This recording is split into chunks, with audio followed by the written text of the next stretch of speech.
اور اس کے کسی دوست نے بھی اس طرح کے کپڑے نہیں پہنے تھے۔ سب عام شلوار قمیص میں ملبوس تھے۔ کوثر ماتھے پر بر ڈالے اسے گھورتی رہ گئی، مگر ان کے بس میں کچھ نہیں تھا۔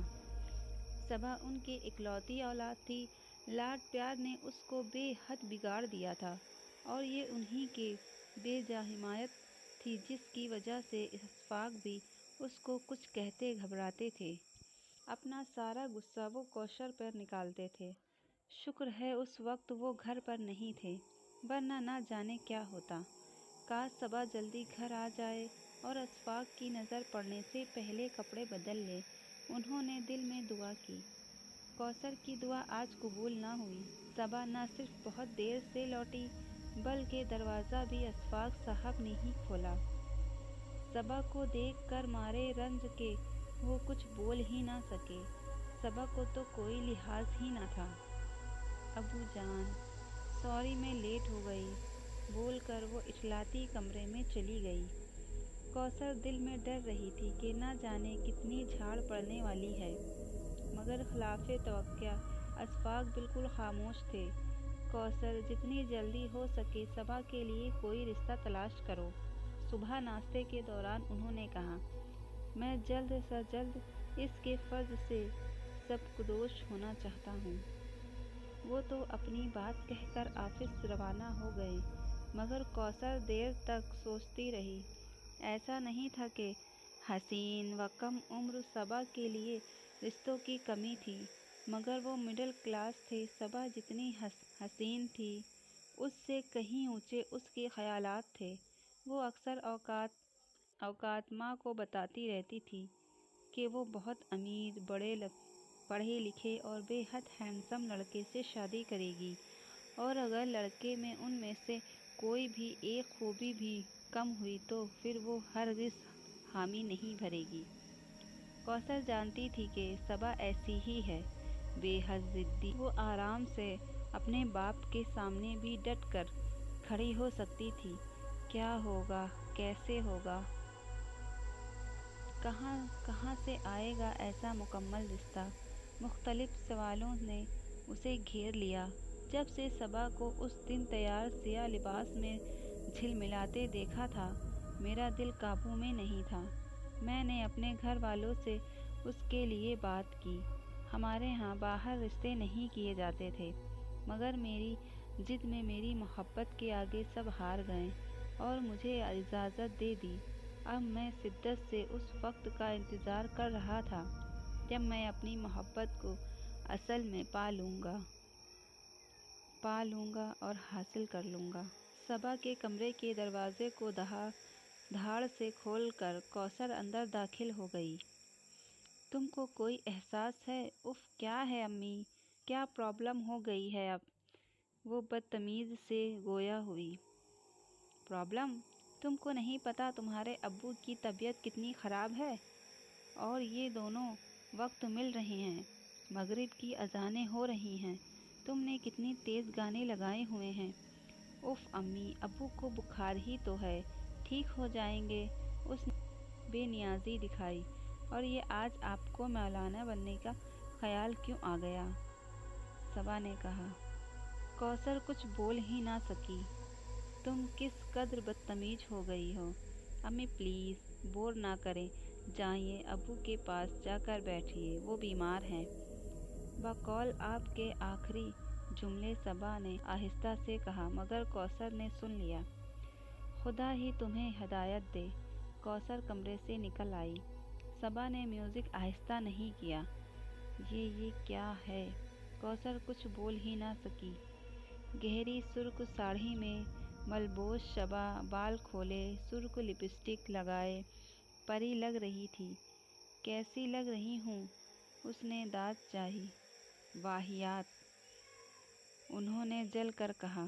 واہیات! امی نے جل کر کہا۔ سارا خاندان وہاں جمع ہوگا، کیا کہیں گے سب ہمارا ایسا ماحول اور پھر اس طرح سارا پیٹ نظر آ رہا ہے۔ مجھے کسی کی پرواہ نہیں ہے، ٹھنک کر کہا۔ اگر ساڑی نہیں باندھنے دیں گی تو میں جاؤں گی ہی نہیں۔ نہ جاؤ، زیادہ بہتر ہے، کوثر نے جل کر کہا۔ حلیے میں تمہیں لے جا کر باتیں سننے سے بہتر ہے کہ تم گھر پر ہی رہو۔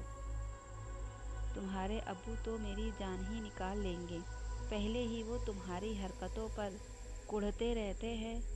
امی ایک بات کہوں، مجھے لگنے لگا ہے آپ مجھ سے جلتی ہیں۔ میں اس قدر حسین، لمبی، گوری، ہر کوئی کہنے لگا ہے کہ میں آپ دونوں کی اولاد نہیں لگتی ہوں، تب بھی آپ بہانے سے مجھے تیار ہونے سے روکنے لگی ہیں۔ صبا مذاق ہرگز نہیں کر رہی تھی۔ کوثر آنکھیں پھاڑے اس کو دیکھ رہی تھی، ان سے کوئی جواب تک نہ بن پڑا۔ صبا اس حد پر آ چکی تھی، ان کو اندازہ نہیں تھا۔ اپنے شدید حسن کے احساس نے اس کو جیسے باز پر چڑھا دیا تھا۔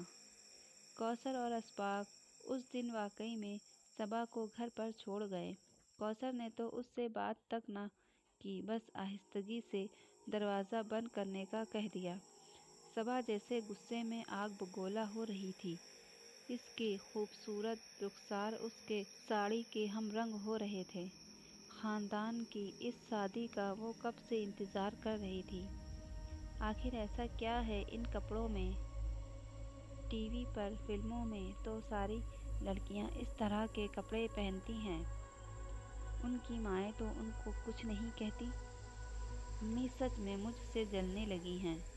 کم عمر دماغ کی رسائی بس یہیں تک تھی۔ وہ پیر پٹکتے ہوئے آئینے کے سامنے کھڑی ہوئی۔ اپنے عکس پر نظر پڑتے ہی جیسے اس کا سارا غصہ ہوا ہو گیا۔ لال سرخ ساڑھی، سلیوز بلاؤز جس میں سے آدھا پیٹ چمک رہا تھا، کالے گھنے بال کندھوں پر بکھرے ہوئے تھے، گہرے سرخ لپسٹک اس کے اپنے ہی اوپر سے نظر نہ ہٹائی گئی۔ امی ابو کو تو رات دیر ہو جائے گی آتے آتے۔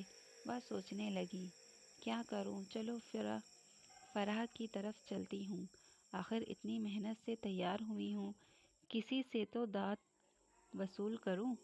ڈھیر سارا پرفیوم اپنے اوپر اسپرے کر کے وہ اس حلیے میں باہر نکل آئی۔ میری سانسوں نے تیز ترین خوشبو کو محسوس کر لیا اور میری آنکھیں پوری کھل گئیں۔ میں نے سامنے دیکھا، وہ بالکل وہی اکیلی، تنہا، اٹھلا کر چلتی، لمبے کھلے بال، کھلا آسمان، ستاروں تلے تیز خوشبو، سرخ رنگ، یہ تمام چیزیں مجھے کتنی متوجہ کر رہی تھیں، توجہ کرتی ہیں۔ وہ مجھے اپنی طرف کھینچ رہی تھی، دیوانہ کر رہی تھی، بے بس کر رہی تھی۔ میں بے ساختہ اس کی طرف جھکا اور صبا کو نہ تو رات کے اندھیرے سے کوئی خوف محسوس ہو رہا تھا، نہ اپنے اکیلے پن سے۔ جوانی ویسے ہی بہت بے خوف ہوتی ہے۔ چند گلیوں کے پار ہی تو ہے فرح کا گھر، اس نے سوچا تھا۔